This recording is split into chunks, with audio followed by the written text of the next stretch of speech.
हाँ जी, सत श्री अकाल जी साਰਿਆਂ ਨੂੰ। मैं धर्मपाल सिंह हिसाब master government high school Patara विखे सेवा निभा रहा हाँ।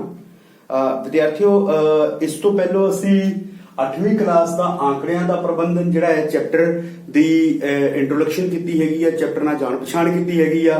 फिर इसकी 5.1 5.1 अभ्यास 5.2 भी कवर की हैगी आ। 5.3 की भी इंट्रोडक्शन लै चुके हाँ ते 5.3 दे नाल जुड़ियां हुई उदाहरणों भी असी कर चुके हाँ। सो अज दे इस लैक्चर दे विच असी अभ्यास 5.3 नूं जिहड़ा हैगा आ वो कवर करन दी कोशिश करांगे ते इहदे नाल जुड़दे हुए सवालां नूं तुहानूं सारिआं दे नाल मिल के उहनूं समझाउण दी भी कोशिश करांगे ते उहनां नूं हल भी करांगे। चलो आओ विद्यार्थियों, असी शुरू करते हाँ अभ्यास 5.3 दा पहला प्रश्न। अच्छा विद्यार्थियों, सवाल शुरू करन तो पहला असी एक बार फिर जिहड़ा इह चैप्टर आंकड़ियां दे प्रबंधन दे विच संभावना वाला चैप्टर है, एक्सरसाइज है, उसनूं थोड़ा जिहा रीकैप्चुलेट कर लईए। रीकैप्चुलेट करन दा मतलब यह है कि उस दियां जिहड़ियां शुरुआती चीज़ां जिहड़ियां इस एक्सरसाइज दे विच यूज होणीआं ने, जिहड़ियां इस्तेमाल होणीआं ने, उहनां नूं आपां हुण समझ लैंदे आ तां जो जदों असीं प्रश्न करिए तां सानूं समझण दे विच दिक्कत ना आवे। विद्यार्थियों, सब तो पहलों असीं इह दसना चाहुंदे हां, जेकर असीं एक सिक्का उछालदे हां तां असीं देख रहे हां इस सिक्के दे विच एक जिहड़ा हैगा आ ओहदा चित्त है यानी कि हैड है ते दूसरा जिहड़ा है ओहदा पट है यानी कि टेल है। ठीक है जी। इसका मतलब यह होया जेकर एक सिक्का उछालिया जाएगा, सिक्का उछालन ते या तां साडे कोल हैड आएगा या साडे कोल टेल आएगा। ठीक है जी। इस दियां दो ही संभावनावां हो सकदियां, या चित्त या पट। ठीक है जी। उस तो बाद जेकर असी एक पासा लैंदे हां, लूडो दी गेम खेलदे हां, पासा लैंदे हां, उस दे विच असी देखदे हां ये साडे कोल एक छोटा जिहा पासा है, इस दे विच असी देख रहे हैं इसके 6 फेस हैं। देखो विद्यार्थियों, सब तो पहले इत्थे 1 है, 2 6 4 5 अते 2। ठीक है जी। अच्छा विद्यार्थियों, ये देखो ये 6 फेस हैं। इसका मतलब यह है कि जेकर एक पासा सुटिया जाएगा तो साडे कोल की ਜਿਹੜੇ ਉਹਦੀਆਂ ਪ੍ਰਸਥਿਤੀਆਂ ਕਿ ਕਿਹੜੀਆਂ ਸਥਿਤੀਆਂ ਸਾਡੇ ਕੋਲ ਆਉਣਗੀਆਂ, ਜਾਂ ਸਾਡੇ ਕੋਲ 1 ਆ ਸਕਦਾ ਹੈ, ਜਾਂ 2 ਜਾਂ 3 ਜਾਂ 4 ਜਾਂ 5 ਜਾਂ 6। ਇਹਨਾਂ 6 ਦੇ ਇਲਾਵਾ ਸਾਡੇ ਕੋਲ ਹੋਰ ਵੀ ਕੁਝ ਨਹੀਂ ਆ ਸਕਦਾ। ਠੀਕ ਹੈ ਵਿਦਿਆਰਥੀਓ। ਅੱਛਾ ਵਿਦਿਆਰਥੀਓ, ਇਹ ਸਨ ਕਿ ਆਪਾਂ ਕਿਸੇ ਵੀ ਸਵਾਲ ਦੇ ਵਿੱਚ ਉਸ ਦੀਆਂ ਸਥਿਤੀਆਂ ਕਿਵੇਂ ਕੱਢਣੀਆਂ ਹਨ। ਸਥਿਤੀਆਂ ਤੋਂ ਭਾਵ ਹੈ ਕਿ ਜਦੋਂ ਵੀ ਕੋਈ ਚੀਜ਼ ਕੀਤੀ ਜਾਂਦੀ ਹੈ ਜਾਂ ਜਿਸ ਚੀਜ਼ ਦੇ ਬਾਰੇ ਗੱਲ ਕੀਤੀ ਜਾਂਦੀ ਹੈ उस चीज नाल जुड़ियां हुई सारियां दियां सारियां स्थितियां नूं असीं एक जगह लिख दिंदे हां। ठीक है जी। ते आओ विद्यार्थियों हुण असीं स्टार्ट करदे हां असीं अपना पहला प्रश्न अभ्यास 5.3।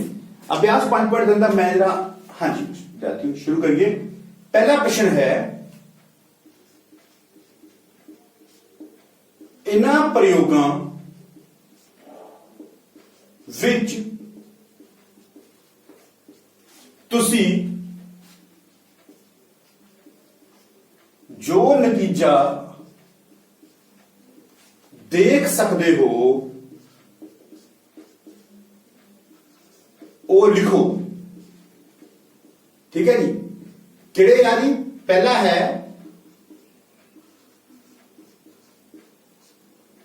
पहिए नूं घुमाउणा,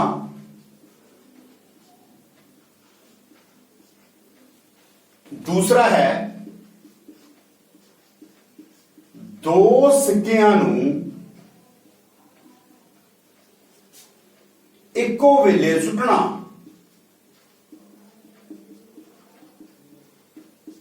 सो विद्यार्थियों, ये 2 चीजां सानू पुछियां, कहते उन्हां प्रयोगां विच तुसी नतीजियां दी गल करनी है। नतीजे किहड़े हो सकते हैं जदों कि एक पहिया घुमाया जाता है। हुण इहदे विच पहिए दी पहले चित्र बनाना पेगा सानू। ਅਸੀਂ ਕੀ ਕੀਤਾ, ਇੱਕ ਪਹੀਏ ਦਾ ਛੋਟਾ ਜਿਹਾ ਚਿੱਤਰ ਬਣਾ ਲੈਂਦੇ ਆ। ਇਹਦੇ ਵਿੱਚ ਉਹਨੇ ਸਾਨੂੰ ਕਿਹਾ ਆ ਕਿ ਉਸ ਪਹੀਏ ਦੇ 5 ਜਿਹੜੇ ਹੈਗੇ ਨੇ ਉਹ ਬਰਾਬਰ ਹਿੱਸੇ ਹਨ। ਉਹਦੇ ਵਿੱਚ ਉਹਨਾਂ ਨੇ ਨਾਮ ਦਿੱਤਾ ਹੈ ਉਹਨੂੰ A the, B the, C ਦਾ ਤੇ D ਦਾ। ਠੀਕ ਹੈ ਜੀ। ਤੇ ਦੂਸਰੇ ਭਾਗ ਦੇ ਵਿੱਚ ਉਹਨੇ ਕਿਹਾ ਆ ਕਿ 2 ਸਿੱਕਿਆਂ ਨੂੰ ਇੱਕੋ ਵੇਲੇ ਉਛਾਲਿਆ ਜਾ ਸਕਦਾ ਹੈ। ਜਿਵੇਂ ਕਿ ਸਿੱਕਿਆਂ ਦੀ ਗੱਲ ਮੈਂ ਪਹਿਲਾਂ ਵੀ ਕੀਤੀ ਹੈ कि एक सिक्के दे विच जेकर सिक्के नूं एक बार उछालिया जाए या साडे कोल जित आएगा या साडे कोल पट आएगा। ठीक है जी। सो विद्यार्थियों, पहले सवाल वाल आइए कि पहिए नूं घुमाउण ते साडे कोल की संभावना आ सकती है। चलो असीं देखते हां। जेकर इत्थे आपां एक तीर दा निशान पा दईए, ठीक है, ਤਾਂ ਇਹ ਤੀਰ ਜਿਹੜਾ ਹੈਗਾ ਕਿੱਥੇ ਕਿੱਥੇ ਆਏਗਾ? ਇਹ ਬੀ 'ਚ ਆ ਸਕਦਾ ਹੈ ਜੀ, ਬਿਲਕੁਲ ਆ ਸਕਦਾ। ਫਿਰ ਇਹ ਸੀ 'ਚ ਵੀ ਆ ਸਕਦਾ ਹੈ ਜੀ, ਬਿਲਕੁਲ ਆ ਸਕਦਾ ਹੈ। ਫਿਰ ਇਹ ਡੀ 'ਚ ਵੀ ਆ ਸਕਦਾ ਹੈ ਜੀ, ਬਿਲਕੁਲ ਆ ਸਕਦਾ। ਫਿਰ ਇਹ ਏ 'ਚ ਆ ਸਕਦਾ ਜੀ, ਬਿਲਕੁਲ ਆ ਸਕਦਾ। ਫਿਰ ਇਹ ਏ 'ਚ ਆ ਸਕਦਾ, ਲੇਕਿਨ ਉਹਨੂੰ ਆਪਾਂ ਲਿਖ ਚੁੱਕੇ ਹਾਂ, ਇਸ ਕਰਕੇ ਆ ਜਿਹੜੀਆਂ ਹੈਗੀਆਂ ਉਹਦੇ ਨਤੀਜੇ ਹੋਣਗੇ। ਇਹਦੀ ਤਰਤੀਬ ਤੁਸੀਂ ABCD ਵੀ ਕਰ ਸਕਦੇ ਹੋ, ਜਾਂ ਜਿੱਦਾਂ ਤਰਤੀਬ ਵੱਲ ਮੈਨੂੰ ਠੀਕ ਲੱਗਿਆ ਮੈਂ ਉਹਨੂੰ ਉਸ ਢੰਗ ਦੇ ਨਾਲ ਹੀ ਲਿਖਿਆ BCDA। ਇਹ ਦੋ ਵਾਰੀ ਹੈ, ਲੇਕਿਨ ਆਪਾਂ ਲਿਖਣਾ ਇੱਕ ਵਾਰੀ ਹੈ, ਕਿਉਂਕਿ ਦੋਨਾਂ ਦੇ ਜਿੱਥੇ ਮਰਜ਼ੀ ਆਵੇ ਲਿਖਿਆ ਤਾਂ ਇਹ ਹੀ ਜਾਏਗਾ ਨਾ ਉਹਨੂੰ, ਇਸ ਕਰਕੇ ਇਹਦੀਆਂ ਨਤੀਜੇ ਆ ਹੋਣਗੇ। ਦੂਸਰੇ ਸਵਾਲ ਦੇ ਵਿੱਚ ਉਹ ਮੈਨੂੰ ਕਹਿ ਰਿਹਾ ਹੈ ਦੋ ਸਿੱਕਿਆਂ ਨੂੰ ਇੱਕੋ ਵੇਲੇ ਉਛਾਲਿਆ ਜਾਂਦਾ ਹੈ, ਠੀਕ ਹੈ ਜੀ। ਅੱਛਾ ਵਿਦਿਆਰਥੀ, ਜਦੋਂ ਇੱਕ ਸਿੱਕੇ ਨੂੰ ਉਛਾਲਦੇ ਹੋ ਤੇ ਹੈਡ ਟੇਲ ਆਉਂਦਾ ਹੈ, ਦੂਸਰੇ ਸਿੱਕੇ ਨੂੰ ਉਛਾਲਦੇ ਹੋ ਉਦੋਂ ਵੀ ਹੈਡ ਟੇਲ ਹੀ ਆਉਂਦਾ ਹੈ, ਠੀਕ ਹੈ ਜੀ। ਹੁਣ ਤੁਸੀਂ ਇਸ ਚੀਜ਼ ਨੂੰ ਬੜੇ ਧਿਆਨ ਨਾਲ ਦੇਖਿਓ, ਜਦੋਂ ਦੋਵੇਂ ਸਿੱਕਿਆਂ ਨੂੰ ਇਕੱਠੇ ਉਛਾਲਿਆ ਜਾਏਗਾ, ਤੁਹਾਡੇ ਕੋਲ ਦੋ ਸਿੱਕੇ ਨੇ, ਤੁਸੀਂ ਘਰ ਵੀ ਟਰਾਈ ਕਰਕੇ ਦੇਖੋ, ਦੋ ਵੱਖਰੇ ਵੱਖਰੇ ਸਿੱਕੇ ਲਓ, ਉਹਨਾਂ ਨੂੰ ਟੌਸ ਕਰੋ, ਉੱਪਰ ਸੁੱਟੋ ਤੇ ਨੀਚੇ ਆੜ ਦਿਓ, ਰਿਜ਼ਲਟ ਦੇਖੋ। ਪਹਿਲਾਂ ਮੈਂ ਕੀ ਕਰਦਾ, ਇਹ ਚੀਜ਼ ਚੱਕ ਲੈਣਾ, ਦੋਵੇਂ ਹੈਡ ਆਣਗੇ, ਪਹਿਲੇ 'ਚ ਵੀ ਹੈਡ ਆਇਆ, ਦੂਜੇ 'ਚ ਵੀ ਹੈਡ ਆਇਆ, ਯਾਨੀ ਕਿ ਪਹਿਲੇ 'ਚ ਵੀ ਚਿੱਤ ਆਇਆ, ਦੂਜੇ 'ਚ ਵੀ ਚਿੱਤ ਆਇਆ, ਠੀਕ ਹੈ ਜੀ। ਦੂਸਰੀ ਵਾਰੀ ਮੈਂ ਇਹਨਾਂ ਨੂੰ ਕ੍ਰਾਸ ਕਰਨਾ, ਪਹਿਲੇ 'ਚ ਹੈਡ, ਦੂਜੇ 'ਚ ਟੇਲ, ਯਾਨੀ ਕਿ ਪਹਿਲੇ ਸਿੱਕੇ ਦੇ ਉੱਤੇ ਹੈਡ ਆਇਆ, ਦੂਜੇ ਸਿੱਕੇ ਦੇ ਉੱਤੇ ਟੇਲ ਆਇਆ। ਦੂਸਰੀ ਵਾਰੀ ਮੈਂ ਇਹਨਾਂ ਨੂੰ ਕ੍ਰਾਸ ਕਰਨਾ, ਹੁਣ ਪਹਿਲੇ ਸਿੱਕੇ ਦੇ ਉੱਤੇ ਟੇਲ ਆਇਆ, ਦੂਜੇ ਸਿੱਕੇ ਦੇ ਉੱਤੇ ਹੈਡ ਆਇਆ, ਤੇ ਤੀਸਰੀ ਵਾਰੀ ਮੈਂ ਇਹਨਾਂ ਦੋਨਾਂ ਨੂੰ ਚੱਕ ਲੈਣਾ, ਯਾਨੀ ਕਿ ਟੇਲ ਟੇਲ। ਆ ਜਿਹੜੀ ਚੀਜ਼ ਹੈਗੀ ਹੈ ਸਾਡੇ ਕੋਲ ਆ ਗਈ, head head, head tail, tail head ਤੇ ਟੇਲ ਟੇਲ। ਇਹ ਚਾਰ ਨਤੀਜੇ ਜਿਹੜੇ ਹੈਗੇ ਆ ਸਾਡੇ ਕੋਲ ਹੋਣਗੇ, ਪੰਜਵਾਂ ਨਤੀਜਾ ਜਿਹੜਾ ਹੈਗਾ ਉਹ ਇਹਦਾ ਨਹੀਂ ਬਣ ਸਕਦਾ, ਠੀਕ ਹੈ ਜੀ। ਅੱਛਾ ਵਿਦਿਆਰਥੀਓ, ਯਾਦ ਰੱਖਣਾ ਇਹ ਦੋ ਸਿੱਕਿਆਂ ਦੀ ਗੱਲ ਕਰ ਰਿਹਾ ਹੈ, ਜੇਕਰ ਉਹ ਇੱਕ ਸਿੱਕੇ ਦੀ ਗੱਲ ਕਰੇਗਾ ਤਾਂ ਫਿਰ ਸਿਰਫ ਆ ਚੀਜ਼ ਆਏਗੀ, ਯਾਨੀ ਕਿ ਜਾਂ ਚਿੱਤ ਜਾਂ ਪਟ, ਯਾਨੀ ਕਿ ਜਾਂ ਹੈਡ ਜਾਂ ਟੇਲ, ਇਹ ਆਏਗਾ, ਠੀਕ ਹੈ। ਸੋ ਵਿਦਿਆਰਥੀਓ, ਉਮੀਦ ਕਰਦਾ ਹਾਂ ਪਹਿਲਾ ਪ੍ਰਸ਼ਨ ਤੁਸੀਂ ਸਮਝਿਆ ਹੋਵੇਗਾ ਚੰਗੀ ਤਰੀਕੇ ਦੇ ਨਾਲ। ਹੁਣ ਦੂਸਰੇ ਪ੍ਰਸ਼ਨ ਵੱਲ ਚੱਲਦੇ ਹਾਂ। ਇਸ ਸਵਾਲ ਦੇ ਵਿੱਚ ਇੱਕ ਗੱਲ ਹੋਰ ਯਾਦ ਰੱਖਣਾ ਕਿ ਉਸਨੇ ਸਿਰਫ ਇਸ ਸਵਾਲ ਦੇ ਵਿੱਚ ਤੁਹਾਨੂੰ ਨਤੀਜਾ ਦੇਖ ਕੇ, ਤੁਸੀਂ ਜੋ ਨਤੀਜੇ ਦੇਖ ਸਕਦੇ ਹੋ, ਨਤੀਜੇ ਪੁੱਛੇ ਨੇ ਉਹਨੇ ਇਹਨਾਂ ਨਤੀਜਿਆਂ ਦੇ ਸੰਭਾਵਨਾਵਾਂ ਦੀ ਗੱਲ ਨਹੀਂ ਕੀਤੀ। ਉਹਨੇ ਇਹ ਕਿਹਾ ਹੈ ਕਿ ਉਹਦੇ ਨਤੀਜੇ ਕੀ ਹੋਣਗੇ, ਨਤੀਜੇ ਸਿਰਫ ਇੰਨੇ ਹੀ ਹੋ ਸਕਦੇ ਹਨ। ਹਾਂ, ਜੇਕਰ ਉਹ ਪੁੱਛਦਾ ਕਿ ਇਹਨਾਂ ਦੇ ਵਿੱਚ ਇਹਨਾਂ ਦੀ ਸੰਭਾਵਨਾਵਾਂ ਕੀ ਹੋਏਗੀ, ਸੰਭਾਵਨਾ ਕੀ ਹੋਏਗੀ, ਤਾਂ ਉਹ ਜਿਹੜੇ ਹੈਗਾ ਉਹ ਵੱਖਰਾ ਪ੍ਰਸ਼ਨ ਬਣ ਜਾਂਦਾ ਹੈ ਤੇ ਉਹਨੂੰ ਹੱਲ ਵੀ ਵੱਖਰੇ ਢੰਗ ਨਾਲ। ਫਿਲਹਾਲ ਇਸ ਸਵਾਲ ਦੇ ਵਿੱਚ ਜਿਹੜਾ ਹੈਗਾ ਸਿਰਫ ਇੰਨੀ ਹੀ ਚੀਜ਼ ਪੁੱਛੀ ਗਈ ਹੈ, ਇਸ ਕਰਕੇ ਅਸੀਂ ਇਹਨੂੰ ਸਵਾਲ ਨੂੰ ਇੱਥੇ ਹੀ ਰੋਕਦੇ ਹਾਂ, ਠੀਕ ਹੈ ਜੀ। ਚਲੋ ਆਓ ਵਿਦਿਆਰਥੀਓ, ਅਸੀਂ ਚੱਲੀਏ ਆਪਣੇ ਦੂਸਰੇ ਸਵਾਲ ਦੇ ਵੱਲ। ਦੂਸਰਾ ਸਵਾਲ ਵੀ ਸਾਡਾ ਸੇਮ ਇਸੇ ਤਰੀਕੇ ਦਾ ਹੋਏਗਾ। ਦੂਸਰੇ ਸਵਾਲ ਦੇ ਵਿੱਚ ਕੀ ਹੈ, ਆਓ ਲਿਖਦੇ ਹਾਂ। ਦੂਸਰੇ ਸਵਾਲ ਦੇ ਵਿੱਚ ਹੈ, ਜਦੋਂ ਇੱਕ ਪਾਸੇ ਨੂੰ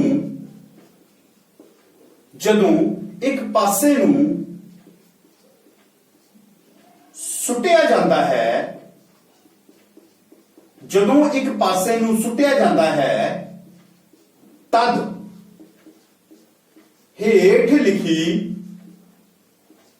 ਹਰੇਕ ਘਟਨਾ ਨਾਲ ਪ੍ਰਾਪਤ ਹੋਣ ਵਾਲੇ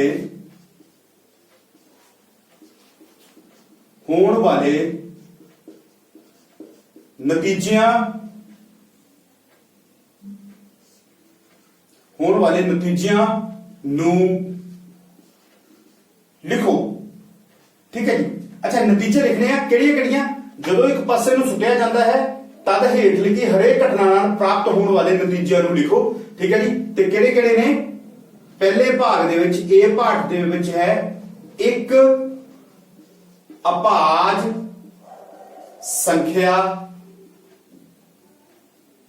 ਦੂਜੇ ਭਾਗ ਦੇ ਵਿੱਚ, ਬੀ ਭਾਗ ਦੇ ਵਿੱਚ ਹੈ ਇੱਕ ਅਭਾਜ ਸੰਖਿਆ ਨਹੀਂ, ਇੱਕ ਅਭਾਜ ਸੰਖਿਆ ਨਹੀਂ, ਠੀਕ ਹੈ ਜੀ। ਸੀ ਭਾਗ ਦੇ ਵਿੱਚ ਹੈ 5 ਤੋਂ ਵੱਡੀ ਸੰਖਿਆ, ਤੇ ਵਿਦਿਆਰਥੀਓ ਡੀ ਭਾਗ ਦੇ ਵਿੱਚ ਹੈ 5 ਤੋਂ ਵੱਡੀ ਸੰਖਿਆ ਨਹੀਂ, ਠੀਕ ਹੈ ਜੀ। ਸੋ ਇਹ ਆਪਣੇ ਕੋਲ ਇੱਕ ਸਵਾਲ ਆ ਗਿਆ ਕਿ ਜਦੋਂ ਇੱਕ ਪਾਸੇ ਨੂੰ ਸੁੱਟਿਆ ਜਾਂਦਾ ਹੈ ਤਦ ਹੇਠ ਲਿਖੀ ਹਰੇਕ ਘਟਨਾ ਨਾਲ ਪ੍ਰਾਪਤ ਹੋਣ ਵਾਲੇ ਨਤੀਜਿਆਂ ਨੂੰ ਲਿਖੋ। ਸਵਾਲ ਫਿਰ ਉਹਨੇ ਸਿਰਫ ਨਤੀਜਿਆਂ ਦਾ ਹੀ ਪੁੱਛਿਆ ਹੈ, ਨਾ ਕਿ ਸੰਭਾਵਨਾ ਦਾ, ਠੀਕ ਹੈ ਜੀ। ਪਹਿਲਾਂ ਆਪਾਂ ਨਤੀਜਿਆਂ ਦੇ ਬਾਰੇ ਗੱਲ ਕਰਾਂਗੇ। ਇੱਕ ਅਭਾਜ ਸੰਖਿਆ ਹੋਵੇ, ਇੱਕ ਅਭਾਜ ਸੰਖਿਆ ਨਹੀਂ ਹੋਵੇ, 5 ਤੋਂ ਵੱਡੀ ਸੰਖਿਆ ਹੋਵੇ ਤੇ 5 ਤੋਂ ਵੱਡੀ ਸੰਖਿਆ ਨਹੀਂ ਹੋਵੇ। ਸਭ ਤੋਂ ਪਹਿਲਾਂ ਮੇਰਾ ਕੰਮ ਹੈ ਕਿ ਮੈਂ ਇਹ ਪਤਾ ਕਰਾਂ ਕਿ ਇਸ ਦੇ ਵਿੱਚ ਕੀ ਕੀ ਹੋ ਸਕਦਾ ਹੈ। ਜਿਵੇਂ ਕਿ ਇਸ ਲੈਕਚਰ ਦੇ ਸ਼ੁਰੂਆਤ ਦੇ ਵਿੱਚ ਮੈਂ ਤੁਹਾਨੂੰ ਇੱਕ ਪਾਸਾ ਵਿਖਾਇਆ ਸੀ। ਮੰਨ ਲਓ ਇਹ ਸਾਡੇ ਕੋਲ ਇੱਕ ਪਾਸਾ ਹੈ, ਇਸ ਪਾਸੇ ਦੇ ਵਿੱਚ ਕੁੱਲ 6 ਚੀਜ਼ਾਂ ਹੋ ਸਕਦੀਆਂ ਹਨ, ਜੋ ਕਿ ਇਹ ਨੇ ਪਹਿਲੀ, ਦੂਸਰੀ, ਤੀਸਰੀ, ਚੌਥੀ, ਪੰਜਵੀਂ ਤੇ ਇਹਦੇ ਉਲਟ ਛੇਵੀਂ। ਇਹ 6 ਚੀਜ਼ਾਂ ਹੋ ਸਕਦੀਆਂ ਨੇ ਤੇ ਇਹ 6 ਚੀਜ਼ਾਂ ਤਰਤੀਬਬੱਧ ਕੀ ਨੇ? ਜਾਂ ਉੱਥੇ 1 ਆ ਸਕਦਾ ਹੈ, ਜਾਂ 2 ਆ ਸਕਦਾ ਹੈ, ਜਾਂ 3 ਆ ਸਕਦਾ ਹੈ, ਜਾਂ 4 ਆ ਸਕਦਾ ਹੈ, ਜਾਂ 5 ਆ ਸਕਦਾ ਹੈ, ਜਾਂ 6 आ सकता है। ठीक है, सो प्यारे विद्यार्थियों, इस ਜਿਹੜੀ ਚੀਜ਼ ਹੈ ਉਹ ਤਾਂ ਆਪਾਂ ਲਿਖ ਦਿੱਤੀ ਕਿ ਇੱਕ ਪਾਸੇ ਨੂੰ ਜਦੋਂ ਆ ਦੇਖੋ ਇੱਕ ਪਾਸੇ ਨੂੰ ਜਦੋਂ ਸੁੱਟਿਆ ਗਿਆ ਤੇ ਮੇਰੇ ਕੋਲ ਇਹ ਆ ਗਿਆ, ਲੇਕਿਨ ਇਹ ਮੇਰੇ ਪ੍ਰਸ਼ਨ ਦਾ ਹੱਲ ਨਹੀਂ ਹੈ। ਠੀਕ ਹੈ ਜੀ, ਜਿਹੜਾ ਮੈਂ ਆਪਣਾ ਪ੍ਰਸ਼ਨ ਦਾ ਹੱਲ ਹੈ ਉਹ ਇਹਦੇ ਵਿੱਚੋਂ ਬਣਾਉਂਗਾ। ਇੱਕ ਅਭਾਜ ਸੰਖਿਆ ਹੋਵੇ, ਮੈਂ ਇੱਥੇ ਅਲੱਗ ਸ਼ੁਰੂ ਕਰਦਾ a ਭਾਗ। a ਭਾਗ ਦੇ ਵਿੱਚੋਂ ਮੈਨੂੰ ਕੀ ਕਹਿ ਰਿਹਾ ਹੈ? ਇੱਕ ਅਭਾਜ ਸੰਖਿਆ ਹੋਵੇ, ਇੱਕ ਅਭਾਜ ਸੰਖਿਆ। ਇਹਦੇ ਵਿੱਚੋਂ ਅਭਾਜ ਸੰਖਿਆਵਾਂ ਕਿਹੜੀਆਂ ਹਨ? तो विद्यार्थियों पहलो सानू ये पता होना चाहिए कि भाज अते अभाज संख्यावां किहड़ियां हुंदियां हन। कोई भी संख्या जेकर इत्थे मैं लिखता है कोई भी संख्या जिस दे केवल 2 ही गुणनखंड होणगे, जिवें कि 2 बराबर 2 एकम 2। ठीक है जी, ते ये एक अभाज संख्या है। हां, जिवें कि इत्थे 4 लिखा होया, 4 ਨੂੰ ਤੁਸੀਂ 4 एकम 4 ਤੇ 2 2 जा 4 ਇਹ ਵੀ ਲਿਖ ਸਕਦੇ ਹੋ। ਇਹਦਾ ਮਤਲਬ ਇਹ ਭਾਜ ਅਭਾਜ ਨਹੀਂ ਹੈ। ठीक है जी, सो अभाज संख्या उस संख्या ਨੂੰ ਕਿਹਾ ਜਾਂਦਾ ਹੈ ਜਿਸ ਦੇ ਕੇਵਲ 2 ਗੁਣਨਖੰਡ ਹੀ ਹੁੰਦੇ ਹਨ। ਪਹਿਲੀ ਤਾਂ ਉਹ ਆਪ ਹੀ ਹੁੰਦੀ ਹੈ ਤੇ ਦੂਸਰਾ ਇੱਕ ਜਿਹੜਾ ਹੈਗਾ ਉਸ ਦਾ ਗੁਣਨਖੰਡ ਹੁੰਦਾ ਹੈ। ਤੇ ਇਹਦੇ ਵਿੱਚ ਇੱਕ ਗੱਲ ਹੋਰ ਯਾਦ ਰੱਖਣ ਵਾਲੀ ਹੈ, ਜਿਹੜਾ ਇੱਕ ਹੈ ਉਹ ਜਾਂ ਨਾ ਤਾਂ ਭਾਜ ਹੁੰਦਾ ਹੈ ਨਾ ਹੀ ਅਭਾਜ ਹੁੰਦਾ ਹੈ। ਠੀਕ ਹੈ, ਇਹਦਾ ਮਤਲਬ ਇੱਕ ਨੂੰ ਅਸੀਂ ਅਭਾਜ ਦੇ ਵਿੱਚ ਨਹੀਂ ਗਿਣਾਂਗੇ। ਸੋ ਸਾਡੇ ਕੋਲ ਭਾਜ ਕਿਹੜੇ ਹੋਗੇ? 2 3 4 ਭਾਜ ਹੈ, ਕਿਉਂਕਿ ਆਪਾਂ ਜਾਣਦੇ ਹਾਂ ਕਿ 4 ਨੂੰ 2 ਦੂਣੀ 4 ਦੇ ਨਾਲ ਲਿਖਿਆ ਜਾ ਸਕਦਾ ਹੈ। 5 ਅਭਾਜ ਹੈ, 6 ਫਿਰ ਭਾਜ ਹੈ। ਕਿਉਂ? 6 ਜਿਹੜਾ ਹੈਗਾ ਉਹ 3 ਦੂਣੀ 6 ਲਿਖਿਆ ਜਾ ਸਕਦਾ ਹੈ। 3 2 ਜਾ 6 ਤੇ 6 1 ਜਾ 6, ਉਹਦੇ ਫੈਕਟਰ 2 ਤੋਂ ਵੱਧ ਜਾਂਦੇ ਹਨ। ਸੋ ਇਸ ਕਰਕੇ ਸਾਡੇ ਕੋਲ ਕਿਹੜੇ ਕਿਹੜੇ ਨੇ? 2 3 ਅਤੇ 5। ਇਹਦਾ ਮਤਲਬ 2 3 ਅਤੇ 5 ਜਿਹੜਾ ਹੈਗਾ ਆ ਉਹ ਸਾਡੇ ਭਾਗ A ਦਾ ਜਿਹੜਾ ਹੈਗਾ ਉੱਤਰ ਹੈ। ਉਸ ਤੋਂ ਬਾਅਦ ਇੱਕ ਅਭਾਜ ਸੰਖਿਆ ਨਹੀਂ ਹੈ। ਨਹੀਂ ਹੈ ਦਾ ਮਤਲਬ ਇਹ ਹੋਇਆ ਜਿਹੜੀਆਂ ਭਾਜ ਨੇ ਉਹਨਾਂ ਨੂੰ ਛੱਡ ਦਿਓ। ਇਹਦਾ ਮਤਲਬ ਕਿਹੜੇ ਰਹਿ ਗਏ? 1 4 ਅਤੇ 6। 1 4 ਅਤੇ 6। ਇੱਥੇ ਵਿਦਿਆਰਥੀਓ ਇੱਕ ਗੱਲ ਯਾਦ ਰੱਖਣ ਵਾਲੀ ਹੈ ਕਿ ਉਹਨੇ ਇਹ ਨਹੀਂ ਕਿਹਾ ਕਿ ਇੱਕ ਪਾਸੇ ਨੇ ਕਿਹਾ ਕਿ ਇੱਕ ਅਭਾਜ ਸੰਖਿਆ, ਦੂਜੇ ਪਾਸੇ ਨੇ ਕਿਹਾ ਕਿ ਇੱਕ ਅਭਾਜ ਸੰਖਿਆ ਨਹੀਂ। ਇਹਦੇ ਵਿੱਚ ਉਹਨੇ ਇਹ ਨਹੀਂ ਕਿਹਾ ਸਾਨੂੰ ਕਿ ਜਿਹੜੀ ਇੱਕ ਭਾਜ ਸੰਖਿਆ ਹੈ, ਕਿਉਂਕਿ ਜੇਕਰ ਉਹ ਭਾਜ ਸੰਖਿਆ ਬੋਲਦਾ ਤਾਂ ਮੈਂ ਇੱਥੇ 1 ਨਹੀਂ ਸੀ ਲਿਖ ਸਕਦਾ, ਫਿਰ ਮੈਂ ਕੀ ਲਿਖਣਾ ਸੀਗਾ? 4 ਅਤੇ 6। ਲੇਕਿਨ ਉਹਨੇ ਮੈਨੂੰ ਇਹ ਕਿਹਾ ਕਿ ਇੱਕ ਅਭਾਜ ਸੰਖਿਆ ਨਹੀਂ ਹੈ ਤੇ ਮੈਂ ਜਾਣਦਾ ਹਾਂ ਕਿ ਇੱਕ ਜਿਹੜਾ ਹੈਗਾ ਉਹ ਅਭਾਜ ਸੰਖਿਆ ਨਹੀਂ ਹੈ, ਇਸ ਕਰਕੇ ਇੱਥੇ ਮੈਂ ਉਹਨੂੰ ਲਿਖਾਂਗਾ। ਠੀਕ ਹੈ ਜੀ, ਤੀਸਰੇ ਪ੍ਰਸ਼ਨ ਵੱਲ ਆ ਜਾਂਦੇ ਹਾਂ। 5 ਤੋਂ ਵੱਡੀ ਸੰਖਿਆ, 5 ਤੋਂ ਵੱਡੀਆਂ ਕਿੰਨੀਆਂ ਸੰਖਿਆਵਾਂ ਨੇ ਜੀ? ਦੇਖੋ 1 2 3 4 5 6। 6 ਜਿਹੜੀ ਹੈਗੀ ਆ ਉਹ 5 ਤੋਂ ਵੱਡੀ ਹੈ।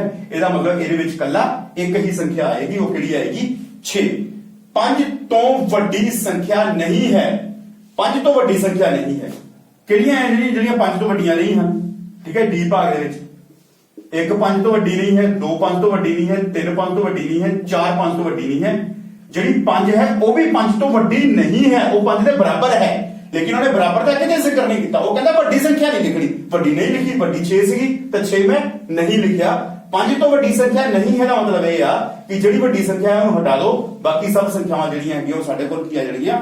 5 ਤੋਂ ਵੱਡੀ ਸੰਖਿਆ ਨਹੀਂ ਹੈ ਦੇ ਹੱਕ ਦੇ ਵਿੱਚ ਆ ਜਾਣਗੀਆਂ। ਠੀਕ ਹੈ ਵਿਦਿਆਰਥੀਓ, ਸੋ ਵਿਦਿਆਰਥੀਓ ਇਹ ਸੀ ਸਾਡਾ ਦੂਸਰਾ ਪ੍ਰਸ਼ਨ, ਜਿਸ ਦੂਸਰੇ ਪ੍ਰਸ਼ਨ ਦੇ ਵਿੱਚ ਵੀ ਅਸੀਂ ਜਿਹੜੇ ਹੈਗੇ ਆ ਉਹ ਗੱਲ ਸਿਰਫ ਨਤੀਜਿਆਂ ਦੀ ਕੀਤੀ ਆ। ਇਸ ਸੰਖਿਆ ਦੇ ਵਿੱਚ, ਇਸ ਸਵਾਲ ਦੇ ਵਿੱਚ ਵੀ ਅਸੀਂ ਸਿਰਫ ਨਤੀਜਿਆਂ ਦੀ ਗੱਲ ਕੀਤੀ ਹੈ, ਨਾ ਕਿ ਇਹਨਾਂ ਦੀ ਸੰਭਾਵਨਾਵਾਂ ਦੀ ਗੱਲ ਕਰਦੇ ਹਾਂ। ਠੀਕ ਹੈ ਜੀ, ਚਲੋ ਵਿਦਿਆਰਥੀਓ ਆਓ ਅਸੀਂ ਹੁਣ ਚੱਲਦੇ ਹਾਂ ਆਪਣੇ ਤੀਸਰੇ ਪ੍ਰਸ਼ਨ ਦੇ ਵੱਲ।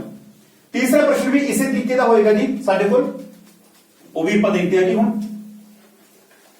ਤੀਸਰੇ ਪ੍ਰਸ਼ਨ ਦੇ ਵਿੱਚ ਸਾਡੇ ਕੋਲ ਹੈ ਜੀ, उसने किया कि प्रश्न नंबर ਜਿਹੜਾ ਤੀਸਰਾ ਪ੍ਰਸ਼ਨ ਹੈ ਉਹਦੇ ਅਲੱਗ-ਅਲੱਗ ਪੀਸਿਸ ਨੇ, ਅਲੱਗ-ਅਲੱਗ ਪਾਰਟਸ ਨੇ। ਪਹਿਲਾ ਪਾਰਟ ਹੈ ਜੀ ਉਹਦਾ, ਇੱਕ A ਵਿੱਚ ਸੂਚਕ ਡੀ ਤੇ ਰੁਕਣ ਦੀ ਸੰਭਾਵਨਾ ਪਤਾ ਕਰੋ। ਸੂਚਕ ਡੀ ਤੇ ਰੁਕਣ ਦੀ ਸੰਭਾਵਨਾ ਪਤਾ ਕਰੋ। ਇੱਥੇ ਮੈਂ ਤੁਹਾਨੂੰ ਯਾਦ ਦਿਲਾ ਦਵਾਂ ਕਿ ਇਹ ਕੀ ਚੀਜ਼ ਹੈ। ਆਪਾਂ ਨੂੰ ਯਾਦ ਹੋਏਗਾ ਥੋੜੀ ਦੇਰ ਪਹਿਲਾਂ ਆਪਾਂ ਜਦੋਂ ਪਹਿਲਾ ਸਵਾਲ ਕੀਤਾ ਸੀ ਤਾਂ ਅਸੀਂ ਇੱਕ ਪਹੀਆ ਟਾਈਪ ਚੀਜ਼ ਬਣਾਈ ਸੀ 1 2 3 4 ਤੇ 5। ਇਸ ਦੇ ਅਸੀਂ 5 ਖਾਨੇ ਬਣਾਏ ਸੀ ਤੇ 5 ਖਾਨਿਆਂ ਦਾ ਨਾਮ ਲਿਖਿਆ ਸੀ A B C ਤੇ D। ਉਹਦਾ ਪ੍ਰਸ਼ਨ ਇਹ ਹੈ ਕਿ ਜੇਕਰ ਇਹ ਜਿਹੜਾ ਤੀਰ ਦਾ ਨਿਸ਼ਾਨ ਹੈ ਸੂਚਕ ਹੈ ਇਹ D ਦੇ ਉੱਤੇ ਆਵੇ ਤਾਂ D ਦੇ ਉੱਤੇ ਆਉਣ ਦੀ ਇਹਦੀ ਕੀ ਸੰਭਾਵਨਾ ਹੋਏਗੀ। ਸੋ ਵਿਦਿਆਰਥੀਓ ਸਭ ਤੋਂ ਪਹਿਲਾਂ ਅਸੀਂ ਇਹਦੇ ਕੁੱਲ ਕੱਢ ਲਈਏ ਕਿ ਕੁੱਲ ਕੀ ਹੋ ਸਕਦਾ ਹੈ। A ਆ ਸਕਦਾ ਹੈ, B ਆ ਸਕਦਾ ਹੈ, C ਆ ਸਕਦਾ ਹੈ, D ਆ ਸਕਦਾ ਹੈ। ਦੂਸਰਾ ਜਿਹੜਾ ਇਹ ਸੂਚਕ ਹੈ ਇਹਨਾਂ ਸਾਰਿਆਂ ਦੇ ਵਿੱਚੋਂ ਕਿਤੇ ਵੀ ਆ ਸਕਦਾ ਹੈ। ਠੀਕ ਹੈ ਜੀ, ਇਹਦੇ ਵਿੱਚ ਵੀ ਆ ਸਕਦਾ, ਇਹਦੇ ਵਿੱਚ ਵੀ, ਇਹਦੇ ਵਿੱਚ ਵੀ, ਇਹਦੇ ਵਿੱਚ ਵੀ ਤੇ ਇਹਦੇ ਵਿੱਚ ਵੀ। ਠੀਕ ਹੈ ਜੀ, ਇਹਨਾਂ ਦੇ ਵਿੱਚ ਆਉਣ ਦੀ ਉਹਦੀ ਜਿਹੜੀ ਹੈਗੀ ਆ ਕੁੱਲ ਜਿਹੜੇ ਹੈਗੇ ਸਾਡੇ ਕੋਲ ਇਹ ਆ ਗਏ। ਉਸ ਤੋਂ ਬਾਅਦ ਉਹ ਕਹਿ ਰਿਹਾ ਹੈ ਕਿ D ਦੇ ਉੱਤੇ ਰੁਕਣ ਦੀ ਉਹਦੀ ਕੀ ਸੰਭਾਵਨਾ ਹੈ। D ਦੇ ਉੱਤੇ D ਇਹਦੇ ਵਿੱਚ ਕਿੰਨੇ ਹਿੱਸੇ ਹੈਗੇ ਨੇ D। ਇਸ ਤੋਂ ਪਹਿਲੇ ਸਵਾਲ ਦੇ ਵਿੱਚ ਉਹਨੇ ਕਿਹਾ ਸੀਗਾ ਕਿ ਕਿੱਥੇ ਕਿੱਥੇ ਆ ਸਕਦਾ ਹੈ ਤੇ ਉਹਦੇ ਵਿੱਚ ਮੈਂ ਲਿਖਿਆ ਸੀਗਾ A B C D। ਉਹਦੇ ਵਿੱਚ A 2 ਵਾਰ ਨਹੀਂ ਮੈਂ 1 ਵਾਰ ਲਿਖਿਆ ਸੀ। ਠੀਕ ਹੈ ਕਿ A ਦੇ ਉੱਤੇ ਆ ਸਕਦਾ ਹੈ, B ਦੇ ਉੱਤੇ, C ਦੇ ਉੱਤੇ, D ਦੇ ਉੱਤੇ, ਕਿਉਂਕਿ A ਜਿਹੜੇ ਹੈਗੇ ਇਹਨਾਂ ਦੋਨਾਂ ਦਾ ਨਾਮ A ਸੀਗਾ ਲੇਕਿਨ ਗਿਣਤੀ ਦੇ ਵਿੱਚ ਹੋਏਗਾ। ਠੀਕ ਹੈ ਜੀ, ਜਦੋਂ ਤਾਂ ਨਾਮ ਲਿਖਿਆ ਜਾਏਗਾ ਨਾਮ ਲਿਖੇ ਦੇ ਵਿੱਚ ਤਾਂ ਉਹ A B C D। ਠੀਕ ਹੈ ਜੀ, ਲੇਕਿਨ ਗਿਣਤੀ ਦੇ ਵਿੱਚ ਹੋਣਾ ਚਾਹੀਦਾ ਹੈ 1 2 3 4 5 ਕਿਉਂਕਿ ਇਹਦੇ ਕਿੰਨੇ ਖਾਨੇ ਨੇ 5 ਖਾਨੇ ਹਨ। ਠੀਕ ਹੈ ਜੀ, ਸੋ S ਜਿਹੜਾ ਹੈਗਾ ਉਹ ਚੀਜ਼ ਇਹ ਆ ਗਈ। ਉਸ ਤੋਂ ਬਾਅਦ ਕੀ ਹੈ ਕਿ D ਦੇ ਰੁਕਣ ਦੀ ਸੰਭਾਵਨਾ ਕੀ ਹੈ। D ਇਹਦੇ ਵਿੱਚ ਕਿੰਨੀ ਵਾਰੀ ਲਿਖਿਆ ਜੀ 1 ਵਾਰ ਲਿਖਿਆ। ਇਹਦਾ ਮਤਲਬ ਸੰਭਾਵਨਾ D ਪ੍ਰਾਪਤ ਕਰਨ ਦੀ ਜਿਹੜੀ P ਪ੍ਰੋਬੇਬਿਲਿਟੀ ਸੰਭਾਵਨਾ D ਪ੍ਰਾਪਤ ਕਰਨ ਦੀ D ਕਿੰਨੀ ਵਾਰੀ ਹੈ ਜੀ 1 ਵਾਰ ਤੇ ਕੁੱਲ ਸੰਭਾਵਨਾਵਾਂ ਕਿੰਨੀਆਂ ਹਨ 1 2 3 4 5 ਯਾਨੀ ਕਿ ਖਾਨੇ ਕਿੰਨੇ ਹਨ 5। ਜੇ ਤੇ D ਦੇ ਉੱਤੇ ਆਉਣ ਦੀ ਸੰਭਾਵਨਾ ਜਿਹੜੀ ਹੈਗੀ ਆ ਉਹਦੀ 1/5 ਜਿਹੜੀ ਹੈ ਉਹ ਹੋ ਜਾਏਗੀ। ਠੀਕ ਹੈ, ਸੋ ਸੈਕੰਡ ਪਾਰਟ ਵੱਲ ਚੱਲਦੇ ਹਾਂ ਜੀ। ਇਹਦੇ ਇਸ ਸਵਾਲ ਦੇ 3 ਹਿੱਸੇ ਹਨ। ਠੀਕ ਹੈ ਜੀ, ਇਹ ਪਹਿਲਾ ਹਿੱਸਾ ਹੈ, ਮੈਂ ਉਮੀਦ ਕਰਦਾ ਹਾਂ ਤੁਸੀਂ ਸਮਝ ਗਏ ਹੋਵੋਗੇ। ਦੇਖੋ ਇਹ ਸੂਚਕ ਹੈ, ਸੂਚਕ ਜਿਹੜਾ 5 ਖਾਨਿਆਂ ਦੇ ਉੱਤੋਂ ਕਿਤੇ ਵੀ ਜਾ ਸਕਦਾ ਹੈ। ਭਾਗ 1 ਦੇ ਵਿੱਚ ਉਹਨੇ ਪੁੱਛਿਆ ਸੀਗਾ ਕਿ ਕਿਹਦੇ ਵਿੱਚ ਨਤੀਜੇ ਕੀ ਹੋ ਸਕਦੇ ਹਨ। ਨਤੀਜੇ ਮੈਂ ਲਿਖੇ ਸੀਗੇ ਕਿ A 'ਚ ਆ ਸਕਦਾ, B 'ਚ, C 'ਚ ਤੇ D 'ਚ। ਉਹਦੇ ਵਿੱਚ ਮੈਂ 2 ਵਾਰੀ ਇਹ ਨਹੀਂ ਲਿਖਿਆ ਸੀ ਕਿਉਂਕਿ ਨਤੀਜਾ ਤਾਂ ਇੱਕ ਹੀ ਇਹਦਾ ਆਏਗਾ ਨਾ, ਜਾਂ ਇੱਥੇ ਆਏਗਾ ਜਾਂ ਇੱਥੇ ਆਏਗਾ, ਉਹਦਾ ਮਤਲਬ ਤਾਂ ਇਹ ਹੀ ਹੈ। ਠੀਕ ਹੈ ਜੀ, ਲੇਕਿਨ ਜਦੋਂ ਮੈਂ ਇਹਦੇ ਵਿੱਚ ਸੰਭਾਵਨਾ ਕੱਢਣੀ ਹੈ ਕਿ D ਦੇ ਵਿੱਚ ਆਉਣ ਦੀ ਕੀ ਸੰਭਾਵਨਾ ਹੈ ਫਿਰ ਮੈਂ ਇਹਨੂੰ 5 ਖਾਨੇ ਮੰਨ ਕੇ ਚੱਲਿਆ। ਪਹਿਲਾ, ਦੂਜਾ, ਤੀਜਾ, ਚੌਥਾ, ਪੰਜਵਾਂ ਤੇ 5 ਖਾਨਿਆਂ ਦੇ ਵਿੱਚ ਕੀ ਲਿਖਿਆ ਸੀਗਾ A B C D A। ਠੀਕ ਹੈ ਜੀ, ਤੇ ਮੇਰੇ ਕੋਲ PD ਯਾਨੀ ਕਿ ਪ੍ਰੋਬੇਬਿਲਿਟੀ ਆਫ D ਯਾਨੀ ਕਿ D ਦੇ ਉੱਤੇ ਆਉਣ ਦੀ ਸੰਭਾਵਨਾ ਕੀ ਹੈ। D ਇਹਦੇ ਵਿੱਚ 1 ਵਾਰ ਲਿਖਿਆ ਹੈ ਤੇ ਕੁੱਲ ਖਾਨੇ ਹੈਗੇ ਨੇ 5 1 2 3 4 5। ਇਸ ਕਰਕੇ ਹੋ ਗਿਆ ਜੀ ਵਿਦਿਆਰਥੀਓ 1/5 ਜਿਹੜਾ ਹੈਗਾ ਸਾਡੇ ਕੋਲ ਆ ਗਿਆ। ਠੀਕ ਹੈ, ਚਲੋ ਆਓ ਅਸੀਂ ਇਹਦੇ ਦੂਸਰੇ ਹਿੱਸੇ ਵੱਲ ਚੱਲੀਏ। ਦੂਸਰੇ ਹਿੱਸੇ ਦੇ ਵਿੱਚ ਉਹ ਸਾਨੂੰ ਪੁੱਛਦਾ ਹੈ ਸੈਕੰਡ ਪਾਰਟ ਜਿਹੜਾ ਹੈਗਾ ਆ ਪ੍ਰਸ਼ਨ ਨੰਬਰ 3 ਦਾ। ਉਹ ਕਹਿੰਦਾ ਕਿ ਚੰਗੀ ਤਰ੍ਹਾਂ ਫੈਂਟ ਕੇ ਸੁੱਟੀ ਹੋਈ 52 ਪੱਤਿਆਂ ਦੀ ਇੱਕ ਤਾਸ਼ ਵਿੱਚੋਂ ਇੱਕ ਇੱਕਾ ਪ੍ਰਾਪਤ ਕਰਨ ਦੀ ਸੰਭਾਵਨਾ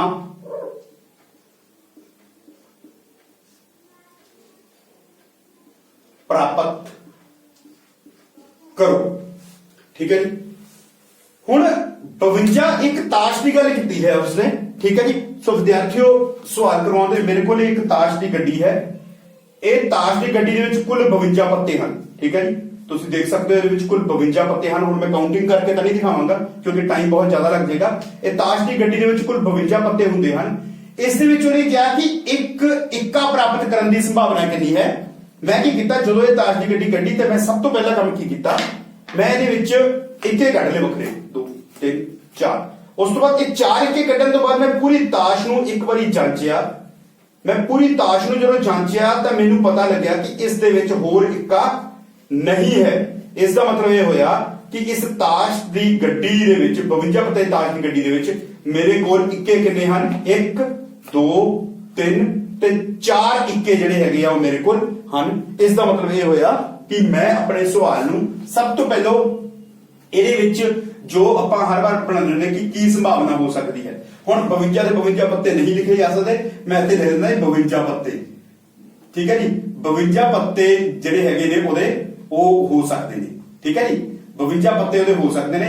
52 ਪੱਤਿਆਂ ਦੇ ਵਿੱਚ ਮੈਂ ਆਪ ਜੀ ਦੇ ਸਾਹਮਣੇ ਹੁਣੀ ਚੈੱਕ ਕੀਤਾ ਹੈ ਕਿ ਇੱਕਾ ਆਉਣ ਦੀ ਸੰਭਾਵਨਾ ਜਿਹੜੀ ਹੈਗੀ ਆ, ਇੱਕੇ ਕਿੰਨੇ ਨੇ ਜੀ? ਕੁੱਲ 4 ਇੱਕੇ ਨੇ ਸਾਡੇ ਕੋਲ। ਠੀਕ ਹੈ ਜੀ, ਅਸੀਂ ਆਪਣੇ ਜਦੋਂ ਚੈਪਟਰ ਸ਼ੁਰੂ ਕੀਤਾ ਉਦੋਂ ਕੀਤਾ ਸੀਗਾ ਕਿ ਜਿਹੜੀਆਂ ਸੰਭਾਵਿਤ ਨਤੀਜੇ ਹੁੰਦੇ ਹਨ, ਜਿਹੜੇ ਸਾਨੂੰ ਲੋੜੀਂਦੇ ਨਤੀਜੇ ਹੁੰਦੇ ਹਨ, ਉਹ ਉੱਪਰ ਆਉਂਦੇ ਹਨ ਤੇ ਕੁੱਲ ਨਤੀਜੇ ਜਿਹੜੇ ਹੈਗੇ ਨੇ ਉਹ ਹੇਠਾਂ ਆਉਣਗੇ। ਠੀਕ ਹੈ ਜੀ, ਇਹਦਾ ਮਤਲਬ 4/52 ਜਿਹੜਾ ਹੈਗਾ ਆ ਉਹ ਸਾਡੇ ਕੋਲ ਕੀ ਹੈ? ਉਹ ਇੱਕ ਸੰਭਾਵਨਾ ਹੈ। ਕਿਸ ਚੀਜ਼ ਦੀ? ਇੱਕਾ ਆਉਣ ਦੀ ਸੰਭਾਵਨਾ ਹੈ 52 ਪੱਤਿਆਂ ਦੀ ਤਾਸ਼ ਦੇ ਵਿੱਚੋਂ। ਠੀਕ ਹੈ ਜੀ, ਹੁਣ ਇਹਦੇ ਵਿੱਚ ਆਪਾਂ ਇਹਦੀ ਕਟਿੰਗ ਵੀ ਕਰਦੇ 4 × 4 13 × 52। ਤੁਸੀਂ ਇਹਨੂੰ 1/13 ਵੀ ਜਿਹੜਾ ਹੈਗਾ ਉਹ ਲਿਖ ਸਕਦੇ ਹੋ। ਠੀਕ ਹੈ ਜੀ, ਇਹਦਾ ਮਤਲਬ ਇਹ ਹੋਇਆ ਕਿ ਅੰਦਾਜ਼ਾ ਇਹ ਲਗਾਇਆ ਜਾਂਦਾ ਹੈ ਜੇਕਰ ਤਾਸ਼ ਦੇ 13 ਪੱਤੇ ਕੱਢੇ ਜਾਣ, ਉਹਨਾਂ ਵਿੱਚੋਂ ਇੱਕ ਇੱਕਾ ਹੋਣ ਦੀ ਸੰਭਾਵਨਾ ਜਿਹੜੀ ਹੈਗੀ ਆ ਉਹ ਵੱਧ ਹੁੰਦੀ ਹੈ। ਠੀਕ ਹੈ ਜੀ, ਸੋ ਇਹ ਸਾਡੇ ਕੋਲ ਸੀਗਾ ਵਿਦਿਆਰਥੀਓ ਦੂਸਰਾ ਪ੍ਰਸ਼ਨ। ਠੀਕ ਹੈ, ਚਲੋ ਆਓ ਅਸੀਂ ਹੁਣ ਤੀਸਰੇ ਪ੍ਰਸ਼ਨ ਦੇ ਤੀਸਰੇ ਹਿੱਸੇ ਵੱਲ ਚੱਲੀਏ। ਤੀਸਰਾ ਹਿੱਸਾ ਹੈ ਜੀ ਇਹਦਾ। ਤੀਸਰੇ ਹਿੱਸੇ ਦੇ ਵਿੱਚ ਤੀਸਰੇ ਪ੍ਰਸ਼ਨ ਦੇ ਉਹ ਕਹਿੰਦਾ ਕਿ ਇੱਕ ਲਾਲ ਸੇਬ ਪ੍ਰਾਪਤ ਕਰਨ ਦੀ ਸੰਭਾਵਨਾ ਦੱਸੋ। ਲਾਲ ਸੇਬ ਕਿੱਥੋਂ ਪਤਾ ਕਰਨਾ ਜੀ? ਉਸਨੇ ਸਾਨੂੰ ਫਿਰ ਇੱਕ ਬਕਟ ਦਿੱਤੀ ਹੋਈ ਹੈ, ਟੋਕਰੀ ਦਿੱਤੀ ਹੋਈ ਹੈ, ਉਸ ਦੇ ਵਿੱਚ ਉਹਨੇ 1 2 3 4 5 6 ਤੇ 7 ਸੇਬ ਉਹਨੇ ਜਿਹੜੇ ਹੈਗੇ ਆ ਇੱਥੇ ਰੱਖੇ ਹੋਏ ਨੇ। ਡਰਾਇੰਗ ਮੇਰੀ ਕੋਈ ਜ਼ਿਆਦਾ ਅੱਛੀ ਨਹੀਂ ਹੈ, ਲੇਕਿਨ ਆਪਾਂ ਅੰਦਾਜ਼ਾ ਲਗਾ ਲੈਂਦੇ ਆ। ਇਹਦੇ ਵਿੱਚ ਪਹਿਲਾ ਸੇਬ ਹਰੇ ਰੰਗ ਦਾ ਹੈ, ਗ੍ਰੀਨ, ਦੂਸਰਾ ਲਾਲ ਰੰਗ ਦਾ, ਤੀਸਰਾ ਸੇਬ ਵੀ ਲਾਲ ਰੰਗ ਦਾ ਹੈ, ਚੌਥਾ ਸੇਬ ਲਾਲ ਰੰਗ ਦਾ, ਪੰਜਵਾਂ ਸੇਬ ਜਿਹੜਾ ਹਰੇ ਰੰਗ ਦਾ, ਛੇਵਾਂ ਸੇਬ ਜਿਹੜਾ ਹੈਗਾ ਉਹ ਲਾਲ ਰੰਗ ਦਾ ਤੇ ਸੱਤਵਾਂ ਸੇਬ ਫਿਰ ਹਰੇ ਰੰਗ ਦਾ ਸਾਡੇ ਕੋਲ ਆ ਜਾਂਦਾ ਹੈ। ਉਹਨੇ ਕਿਹਾ ਕਿ ਇੱਕ ਲਾਲ ਰੰਗ ਦਾ ਸੇਬ ਪ੍ਰਾਪਤ ਕਰਨ ਦੀ ਸੰਭਾਵਨਾ ਦੱਸੋ, ਲੇਕਿਨ probability of red, probability of red PR red ਲਿਖਣ ਦਾ ਥੋੜਾ ਹੋਰ ਕਰ ਦੇਣਾ। PR ਲਿਖਣ ਦਾ ਭਾਵ ਇਹ ਆ ਲਾਲ ਰੰਗ ਦੀ ਸੰਭਾਵਨਾ ਜਿਹੜੀ ਹੈਗੀ ਕੀ ਆ। ਸਭ ਤੋਂ ਪਹਿਲਾਂ ਗਿਣਾਂਗੇ ਤੇ ਕੁੱਲ ਕਿੰਨੇ ਨੇ ਜੀ? 1 2 3 4 5 6 7 ਕੁੱਲ ਸੇਬ ਜਿਹੜੇ ਹੈਗੇ ਨੇ ਉਹ 7 ਨੇ। ਇਹਦਾ ਮਤਲਬ ਕੁੱਲ ਨਤੀਜੇ ਮੈਂ ਹੇਠਾਂ ਲਿਖ ਲਏ 7। ਉਸ ਤੋਂ ਬਾਅਦ ਲਾਲ ਰੰਗ ਦੇ ਕਿੰਨੇ ਨੇ? 1 2 3 4 4 ਸੇਬ ਜਿਹੜੇ ਸੀਗੇ ਉਹ ਲਾਲ ਰੰਗ ਦੇ ਸੀਗੇ, ਤਾਂ ਮੇਰੇ ਕੋਲ ਸੰਭਾਵਨਾ ਆ ਗਈ 4/7 ਜਿਹੜੀ ਹੈਗੀ ਆ ਉਹ ਆ ਗਈ ਮੇਰੇ ਕੋਲ ਇਸ ਦੀ ਸੰਭਾਵਨਾ। ਸੋ ਵਿਦਿਆਰਥੀਓ ਮੇਰੇ ਖਿਆਲ ਨਾਲ ਤੁਸੀਂ ਇਹਨੂੰ ਵੀ ਸਮਝ ਗਏ ਹੋਵੋਗੇ। ਇੱਕ ਲਾਲ ਰੰਗ ਦਾ ਸੇਬ ਪ੍ਰਾਪਤ ਕਰਨ ਦੀ ਸੰਭਾਵਨਾ, ਕੁੱਲ ਸੇਬ ਚੈੱਕ ਕਰ ਲਏ ਔਰ ਵਿੱਚੋਂ ਦੋ ਹੀ ਰੰਗ ਦੇ ਸੇਬ ਸੀਗੇ, ਇੱਕ ਲਾਲ ਰੰਗ ਤੇ ਇੱਕ ਹਰਾ ਰੰਗ। ਠੀਕ ਹੈ, ਪਹਿਲਾ ਹਰਾ, ਲਾਲ, ਲਾਲ, ਲਾਲ, ਹਰਾ, ਲਾਲ, ਹਰਾ। ਇਹਦੇ ਵਿੱਚ ਮੈਂ ਚੈੱਕ ਕਰ ਲਿਆ ਲਾਲ ਕਿੰਨੇ ਸੀਗੇ? 1 2 3 4 ਜਿਹੜੇ ਸੀਗੇ ਸੇਬ ਲਾਲ ਸੀਗੇ ਉੱਪਰ ਲਿਖਦੇ ਤੇ ਕੁੱਲ ਸੇਬ ਜਿਹੜੇ ਸੀਗੇ ਉਹ 7 ਸੀਗੇ ਉਹ ਹੇਠਾਂ ਲਿਖਦੇ ਤੇ 4/7 ਜਿਹੜੀ ਹੈਗੀ ਆ ਮੇਰੀ ਲਾਲ ਰੰਗ ਦਾ ਸੇਬ ਪ੍ਰਾਪਤ ਕਰਨ ਦੀ ਸੰਭਾਵਨਾ ਆ ਜਾਏਗੀ।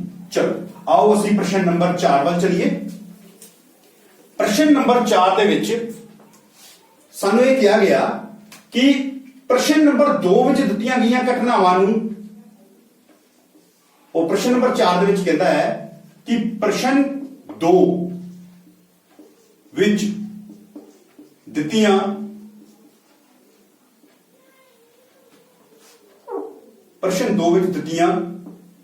ਗਈਆਂ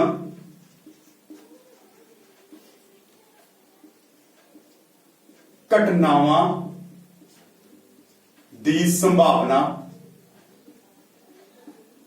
ਦੱਸੋ। ਪ੍ਰਸ਼ਨ ਨੰਬਰ 2 ਦੇ ਵਿੱਚ ਆਪਾਂ ਨੂੰ ਯਾਦ ਹੋਏਗਾ ਵਿਦਿਆਰਥੀਓ, ਸਾਨੂੰ ਕਿਹਾ ਗਿਆ ਸੀ ਇੱਕ ਪਾਸਾ ਸੁੱਟਣਾ ਹੈ।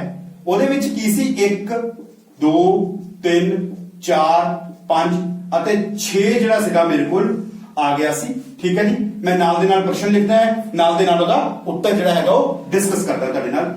ਉਹਦੇ ਭਾਗ A ਦੇ ਵਿੱਚ ਮੈਨੂੰ ਪੁੱਛਿਆ ਗਿਆ ਸੀਗਾ ਕਿ ਇੱਕ ਅਭਾਜ ਸੰਖਿਆ ਹੋਵੇ, ਇੱਕ ਅਭਾਜ ਸੰਖਿਆ।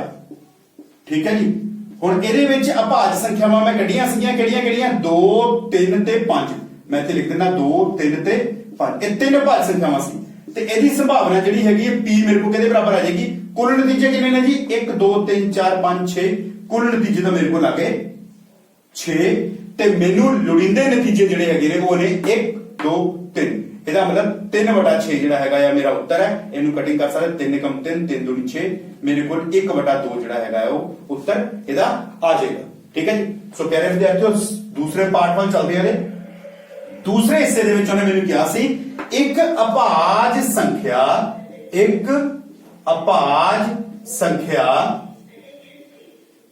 ਨਹੀਂ ਹੈ।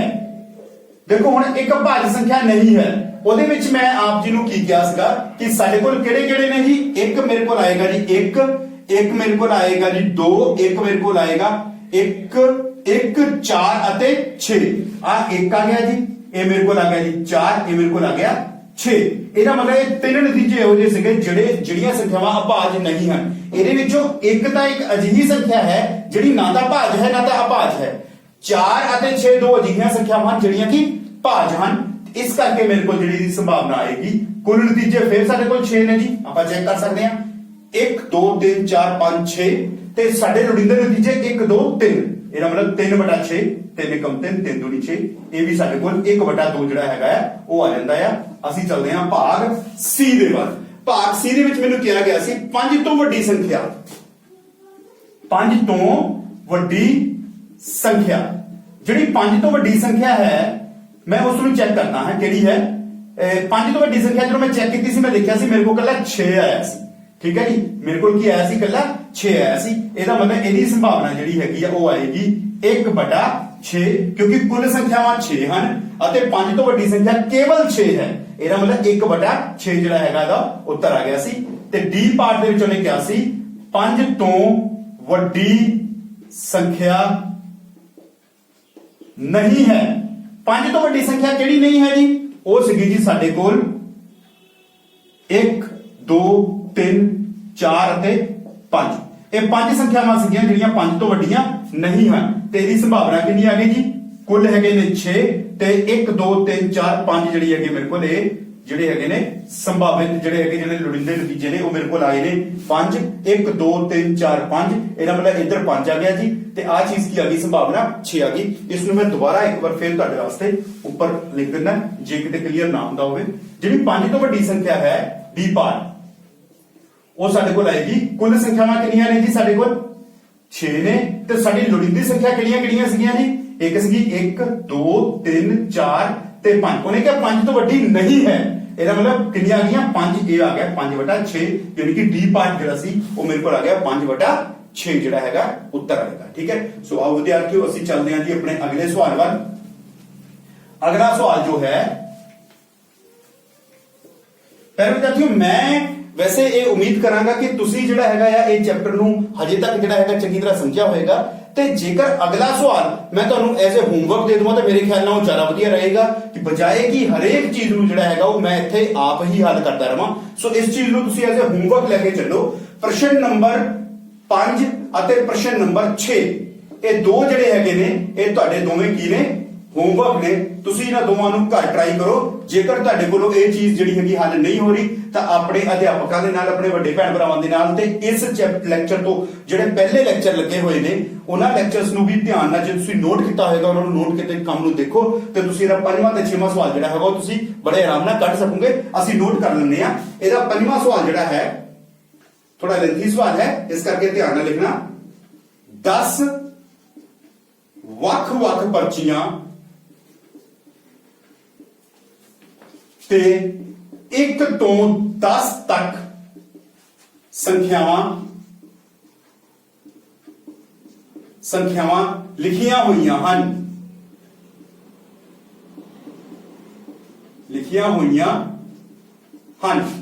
ਇਹ 10 ਵੱਖ-ਵੱਖ ਪਰਚੀਆਂ ਤੇ 1 ਤੋਂ ਲੈ ਕੇ 10 ਤੱਕ ਸੰਖਿਆਵਾਂ ਲਿਖੀਆਂ ਹੋਈਆਂ ਹਨ। ਉਸ ਨੂੰ ਇੱਕ ਬਕਸੇ ਵਿੱਚ ਰੱਖ ਕੇ ਚੰਗੀ ਤਰ੍ਹਾਂ ਮਿਲਾ ਦਿੱਤਾ ਜਾਂਦਾ ਹੈ, ਮਿਲਾ ਦਿੱਤਾ ਜਾਂਦਾ ਹੈ। ਠੀਕ ਹੈ ਜੀ। ਹੇਠ ਲਿਖਿਆਂ ਦੀ ਸੰਭਾਵਨਾ ਦੱਸੋ।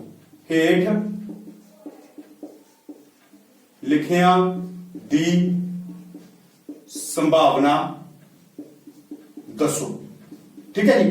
ਹੁਣ 10 ਪਰਚੀਆਂ ਦੇ ਉੱਤੇ 1 2 3 4 5 ਲਿਖਿਆ ਹੋਇਆ,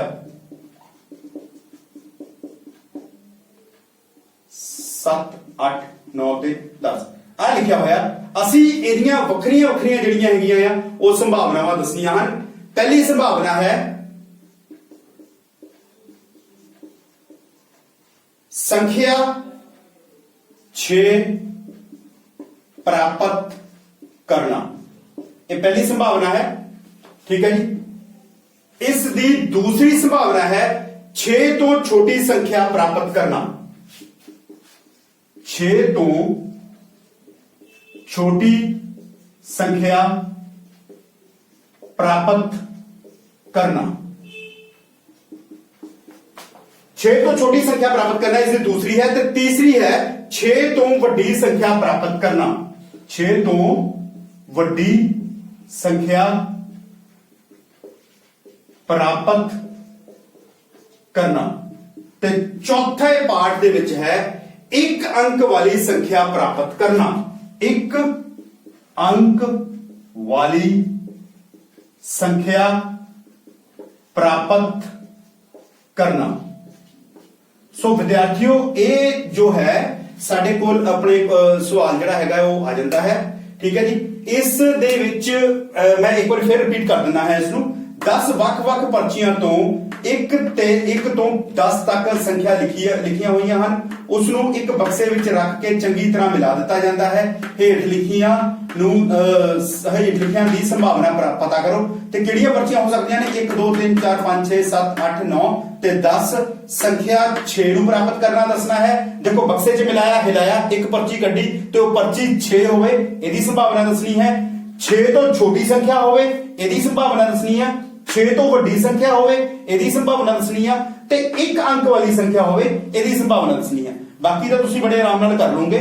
ਮੈਂ ਇਹਦੇ ਵਿੱਚ 1 ਅੰਕ ਵਾਲੀ ਸੰਖਿਆ ਤੁਹਾਨੂੰ ਦੱਸਣਾ ਚਾਹੂੰਗਾ ਕਿ 1 ਅੰਕ ਵਾਲੀ ਸੰਖਿਆ ਦਾ ਮਤਲਬ ਹੈ ਜਿਵੇਂ 1 2 3 4 5 6 7 8 9 ਇਹ 9 1 ਅੰਕ ਵਾਲੀਆਂ ਸੰਖਿਆਵਾਂ ਨੇ। ਲੇਕਿਨ ਜਦੋਂ 10 ਲਿਖਦੇ ਆ ਉਹਦੇ ਵਾਸਤੇ 2 ਅੰਕਾਂ ਦਾ ਇਸਤੇਮਾਲ ਹੁੰਦਾ। ਇੱਕ 0 ਤੇ 1 ਤੇ 1 0 ਦਾ। ਠੀਕ ਹੈ ਜੀ। ਇਹ 2 ਅੰਕਾਂ ਵਾਲੀ ਸੰਖਿਆ ਹੋ ਗਈ ਤੇ ਪਹਿਲੀਆਂ 9 ਜਿਹੜੀਆਂ ਹੈਗੀਆਂ 1 ਅੰਕ ਵਾਲੀਆਂ ਸੰਖਿਆਵਾਂ ਹੋ ਗਈਆਂ। ਠੀਕ ਹੈ। ਸੋ ਵਿਦਿਆਰਥੀਓ ਪ੍ਰਸ਼ਨ ਨੰਬਰ 5 ਜਿਹੜਾ ਹੈ ਮੈਂ ਤੁਹਾਨੂੰ ਹੋਮਵਰਕ ਵਾਸਤੇ ਦੇ ਰਿਹਾ। ਪ੍ਰਸ਼ਨ ਨੰਬਰ 6 ਜਿਹੜਾ ਹੈਗਾ ਆ ਉਹ ਤੁਹਾਨੂੰ ਨੈਕਸਟ ਟਾਈਮ ਹੋਮਵਰਕ ਵਾਸਤੇ ਜਾਂ ਨੈਕਸਟ ਟਾਈਮ ਤੁਹਾਨੂੰ ਕਰਵਾਇਆ ਜਾਏਗਾ।